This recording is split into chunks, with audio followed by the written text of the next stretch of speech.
got a stopwatch. Your mom's what you see? Why? Thomas. Tell him how you broke the wrist.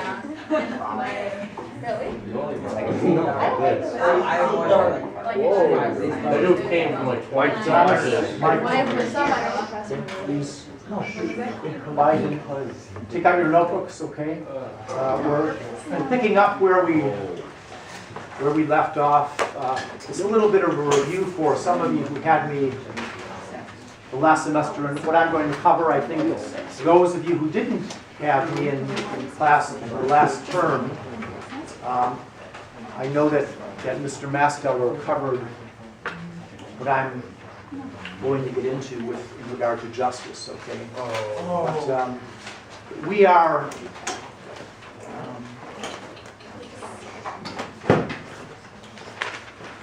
we're in a class of Catholic social doctrine which deals with justice, and in light of that we have to acknowledge the fact, and those who were with me the last term heard me say this already, but I'll say it again for those who weren't, okay? We are social beings, okay? God created us to be social, not to be individuals living off by ourselves.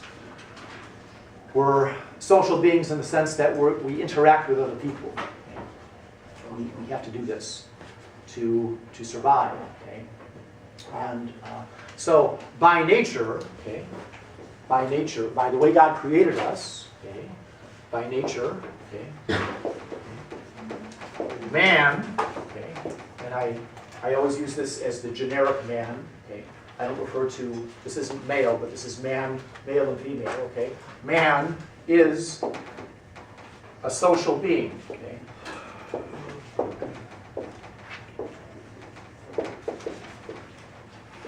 He's social. And those of you who were with me the last term, there are some indications that man is social. We have some evidence of this. If we look at ourselves, human nature adequately understood. Okay? How do we understand ourselves? Okay?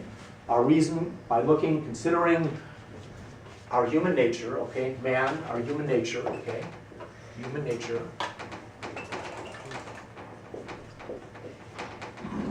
How do we understand ourselves as social beings? What evidence do we have that we are social beings? There is evidence of this. We have intelligence and free will, okay?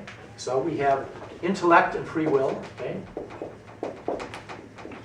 And free will, okay?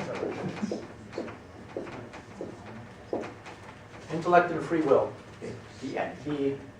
The fact that we have an intellect to think and reason and a free will to choose, okay?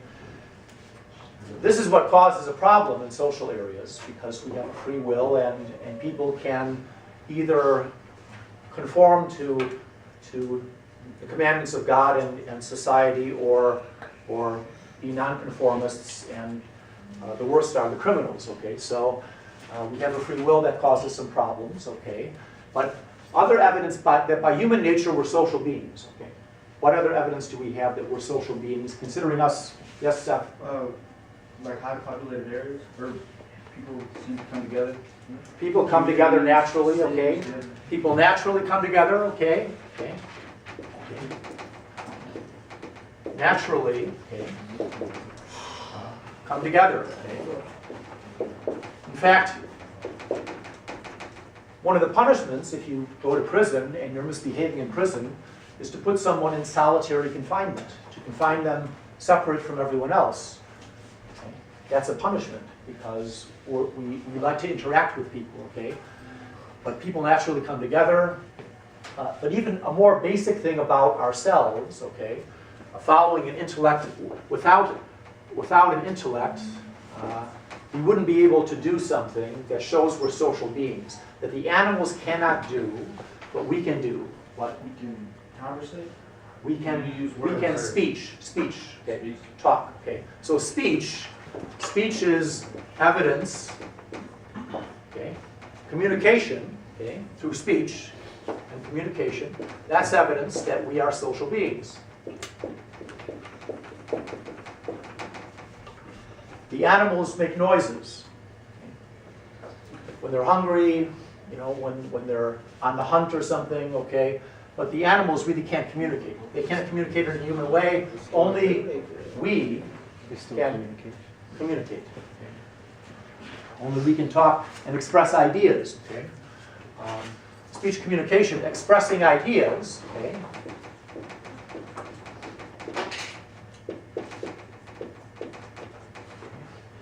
That's what we're able to do because we have an intellect and a free will. Okay? And another evidence that we're social beings is that we need others. Okay? We need them. Okay? Because we're not self-sufficient. Okay? We're not self-sufficient. Okay?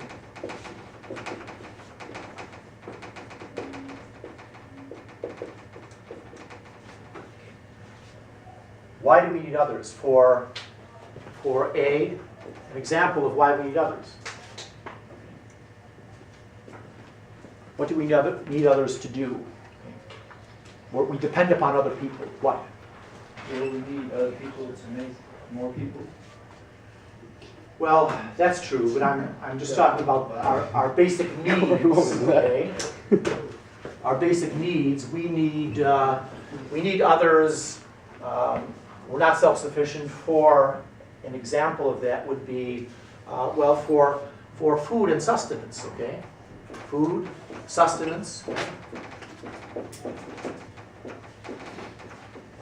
We can't really function. Everyone can't grow their own food and sustain themselves. Okay, we need other people to do that. We have to cooperate. Okay, cooperation is needed. Okay, cooperation between people. Okay, because we have needs. Okay, food, and another one is education. Okay, we need other people to learn things. Okay. We pass down knowledge because we have an intellect, and we educate people. Parents educate children, parents feed children, and as social beings, we learn from others. Okay? We have technology. Why do we have technology? Why are we better off today technologically than we were 2,000 years ago? Because people have educated themselves about the laws of nature and things like this, and have passed down this knowledge, and we have a body of knowledge in society now.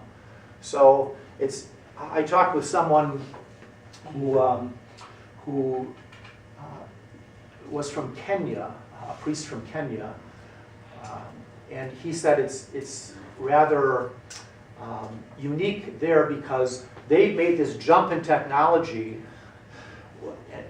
much faster than we, say, in this country did. We kind of progressed along, but now they may not have running water, but they have cell phones. Okay, yeah, because they have towers up. So they've taken this leap in technology, and they're able to do things that just a few years ago they weren't able to do. They don't even have telephone lines up in many of the outlying towns, I was told, in Africa. Okay? They don't have telephone lines up because the jump in technology surpassed that. Okay? I mean, they were poor. They didn't have money to put up telephone lines. So now they're not even going to put them up because we have cell phones. Who needs telephone lines? We have telephone lines up because they were put up as part of the communication system. They couldn't afford that communication system, and now they're better off economically. They went right to cell phones. So the education that has been passed down and shared, okay? It's shared. It's, well, passed down and shared, okay? So passed down, okay, and shared.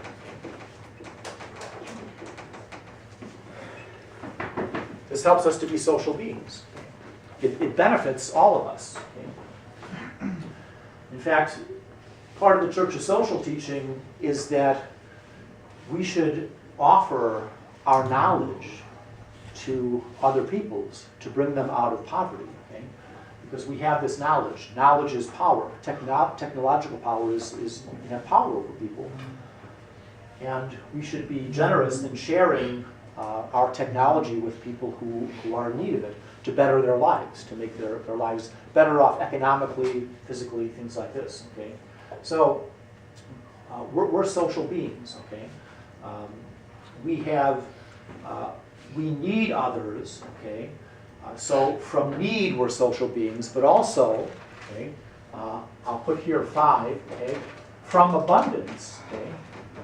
From abundance, we're social beings too. Okay? I mean, a farmer, okay, for example, okay, produces much. Okay, he has you know, much wheat and corn and milk if he's a milk farmer. Okay, whatever. Okay, well, we have an abundance and we share the abundance. Okay, from abundance we share it. Okay, we share our abundance. That makes us social beings. Okay, I'm sharing knowledge with you right now. Okay, I've studied the Catholic Church's social doctrine. I'm sharing this abundance. Every teacher is sharing from abundance. We have an abundance of knowledge, and we want to share that knowledge with others for their benefit. So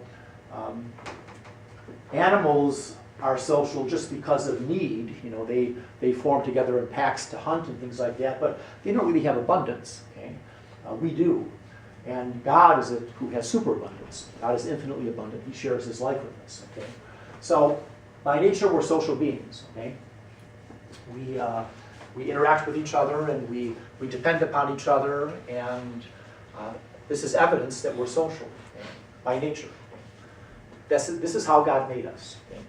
So we have to understand ourselves in order to understand what the social teaching of the church is. And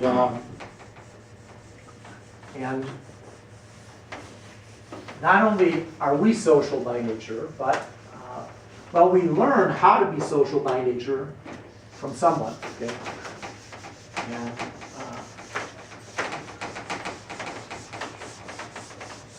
this isn't erasing too well for some reason.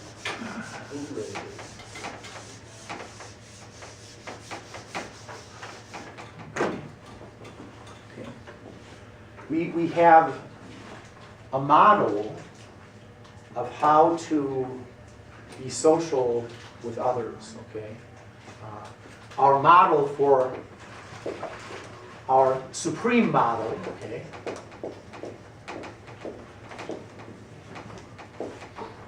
For being social, okay?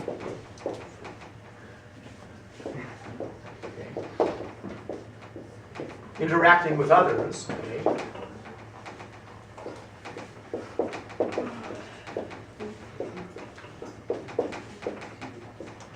Is okay, God. Okay. God. Because God is 3 persons. Okay. One God, okay. 3 persons. 3 persons and one God. Okay. They communicate with each other. Okay.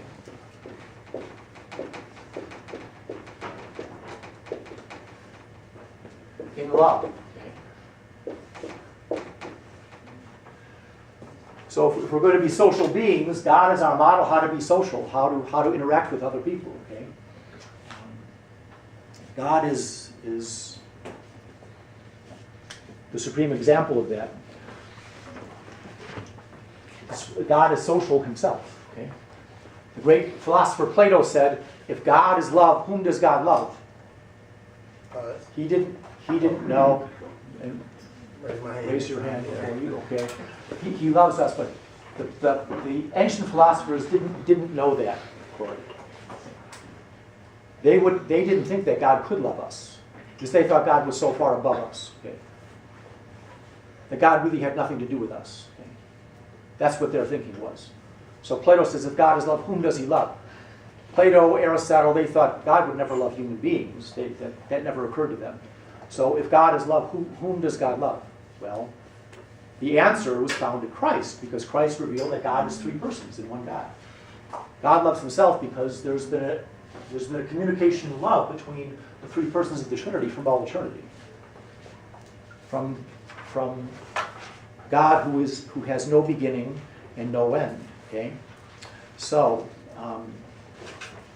this communion of persons in God is the example of how we have to act with each other. Okay? And it's the example for family life. Okay? That's where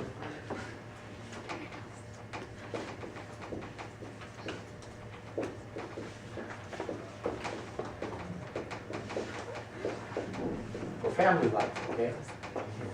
Life in the family, we have to love each other. Okay? It's not easy to live in a family and to love each other all the time. Okay? Woo! Sounded like some electronic gear fell on the floor there. So, okay. You gonna pick it up? No. Maybe we're not wearing a switch Maybe a few. Why not? Give you the chance to pick it up.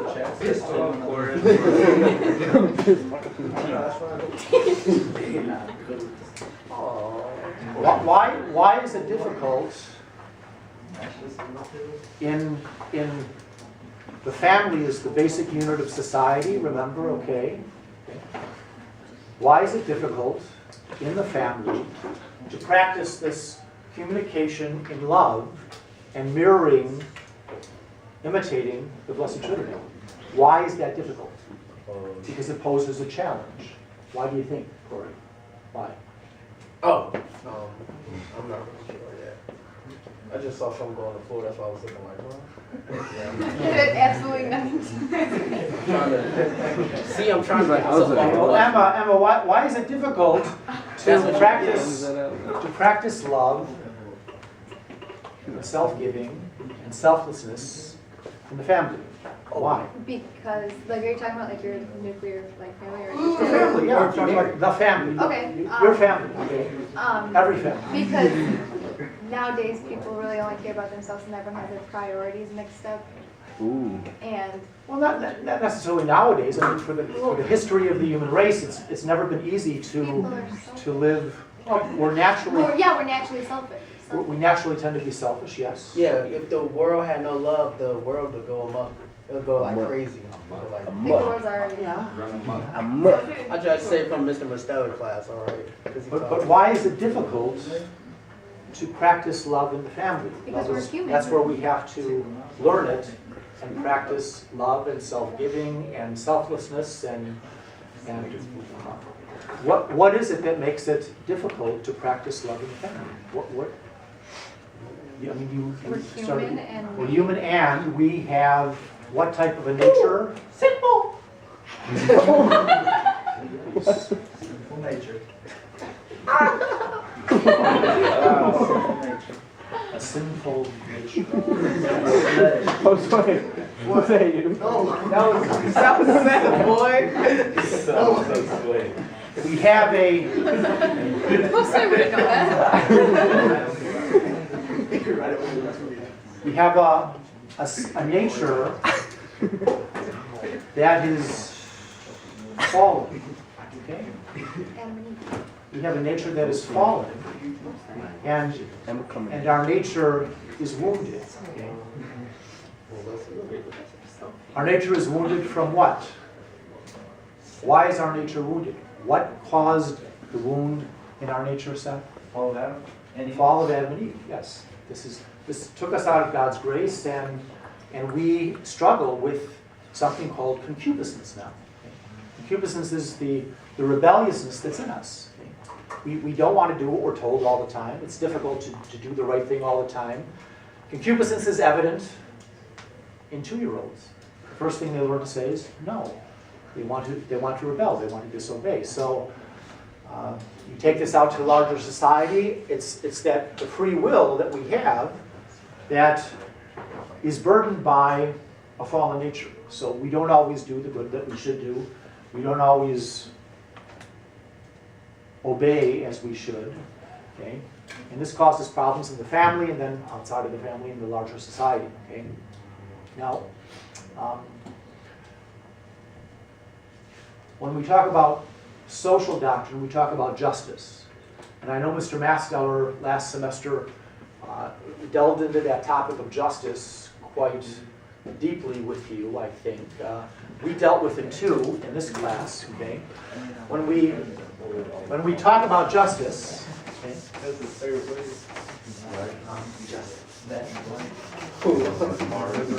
Is that word was right? He's the right? Don't grab that check. Is there? I don't know. No, it's not. I'm right.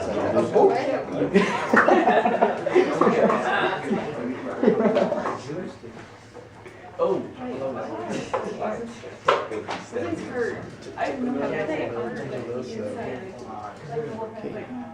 Dana, what is justice? Ooh, yeah. Did he call you Dana? What? Did he? What? What is justice? You're gonna be hella bored though. Punching the kid and putting the juice out. Get it done. What is justice? I got you. What is justice? What is it? Just try to remember. What is it? It is first of all, it's classified as something. Okay? It's classified as something. What is it? Oh, Giving someone what's rightfully owed to them. okay. Giving to another what is due to them. Oh, snap. But justice comes under a heading. It is a virtue. Okay.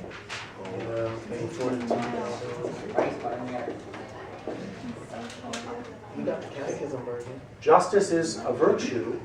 And what is a virtue? A virtue is habitual. Okay. I was so confident in my answer. A habitual disposition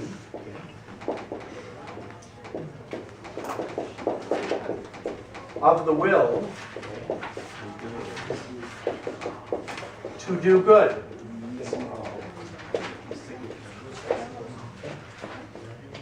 A virtue is a habitual disposition of the will to do good. It becomes a habit, okay, doing good in certain ways, and it becomes second nature for us. Okay?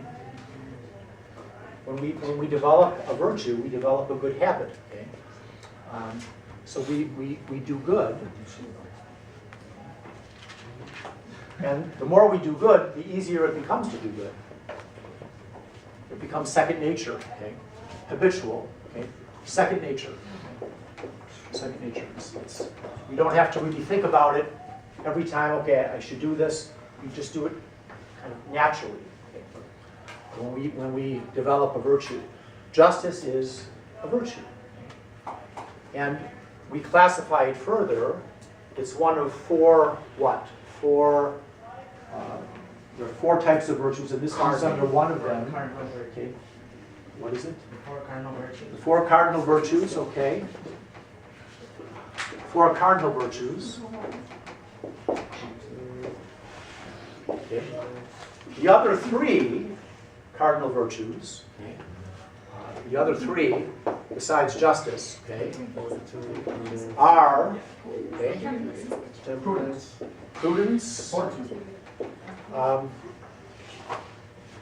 Please be quiet. And I will call on you if you have something to say. Okay. Prudence. Okay. Another of the cardinal virtues is what?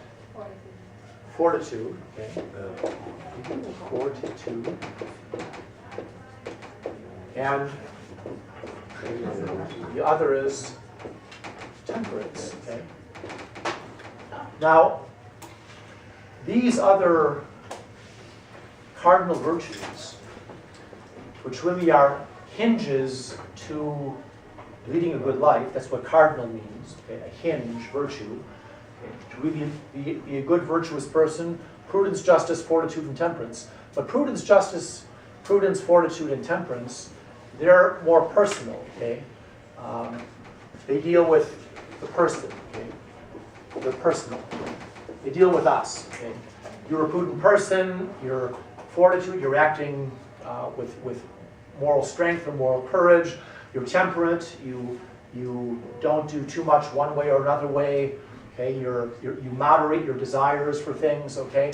But justice, okay, while the other three cardinal virtues are more personal, okay? They tend to be more personal, okay? Justice, by nature, okay, is social, okay? It's social. And it deals with our interactions with other people, okay?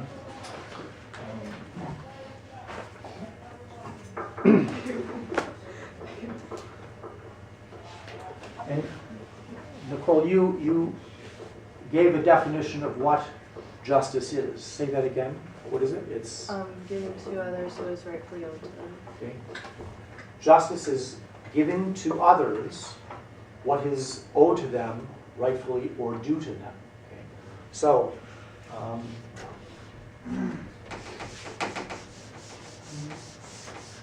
when we say others, we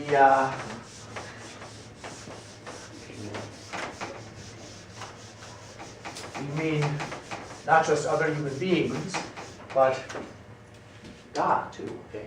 So justice, as a virtue, is giving, okay, to others, okay, what is rightfully owed to them. Okay.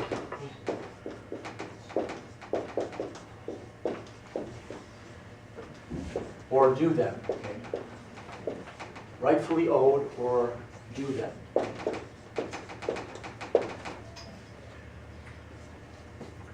And justice concerns not only human beings, but to God, okay, to other human beings, okay.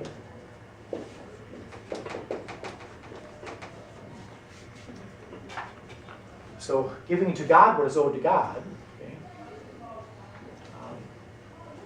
In justice, we have to do what in regard to God? No, what do we owe God? Think of something we owe God as creatures. What do we owe Him?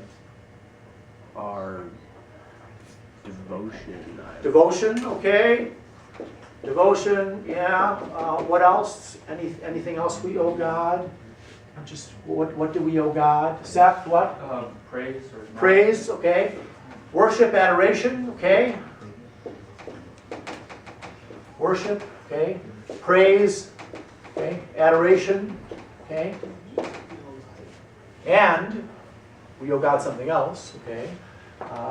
We owe Him obedience, okay. That's the tough one because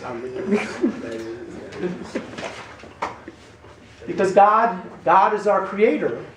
He made us. Okay? God knows what's good for us. Okay? He knows what's best for us. I'm going to give you an example here. Okay? How many of you have a car? Raise your hand. How many have a car? Okay. If you go out and buy a car, you're going to get an owner's manual with the car. And the owner's manual was put together by the manufacturer to tell you how to operate the car well, how to care for the car. Okay. Thomas? I need to go, like, because I get to leave 5 minutes early. Well, you can go in 2 minutes. We still have about 5, don't we? I think we do okay. So you can wait 2 minutes until I'm finished with my explanation here, okay? I'm giving you an example, okay? So, if you buy a car, you get an owner's manual, which tells you how to care for the car, what to do to have the car run well, okay? Now, when you get the car, you can say it's my car, I can do whatever I want with it. Instead of putting gas in the gas tank, I'm going to put Kool-Aid. Instead of putting oil in the crankcase, I'm going to put honey. Because honey kind of looks like oil, but it smells better, it tastes better, okay? Now, it's your car, you can do what you want with it. And I'm Kool-Aid. That's a waste of Kool-Aid. Fellas, now it's your car, you can do what you want with it. But if you misuse the car, if you don't follow the manufacturer's instructions how to use the car will look fine on the outside, but it will die on the inside. Okay? So with God, God gives us His commandments, His teachings, in order to make us happy. He knows what's good for us. He made us. He created us. And He wants our happiness. He wants us to get to heaven, to be eternally happy.